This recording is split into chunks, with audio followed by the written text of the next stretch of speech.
ආයිබෝවන් රසාංගි home kitchen එකට වෙනවද වගේම ආදරෙන් ඔයාලා පිළිගන්නවා අදත්.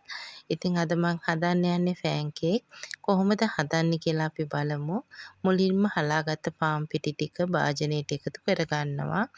ඊට පස්සේ කහ කුඩු තේ හැඳි කාලක් වගේ එකතු කරගන්නවා. ලුණු තේ හැඳි භාගයක් එකතු කරගන්නවා.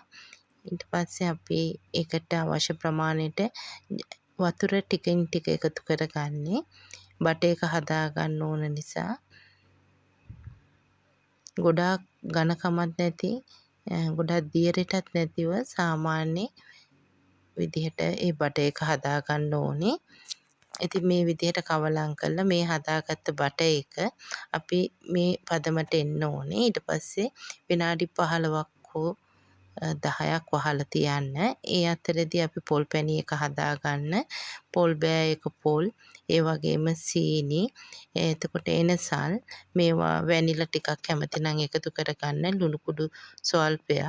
ඉතින් ඒව එකතු කරගෙන හදාගෙන මේ තියෙන අපි හදාගත්ත බටර් එකෙන් රොටි. ඉතින් ඊට පස්සේ මේ රොටිය දෙපැත්ත දාලා මේ විදිහට හදලා ඉවර වුණාට පස්සේ අපි මේ විදිහට නැවතත් රොටි කීපයක් හදා ගන්නවා.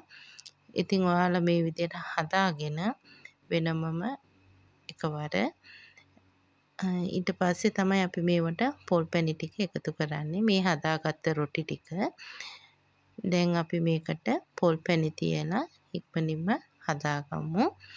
ඉතින් ඔයාලත් මේ විදිහට හදන්න බලන්න. හොඳද නරකද කියලා මට කමෙන්ට් එකක් දාන්න, ලයික් කරන්න.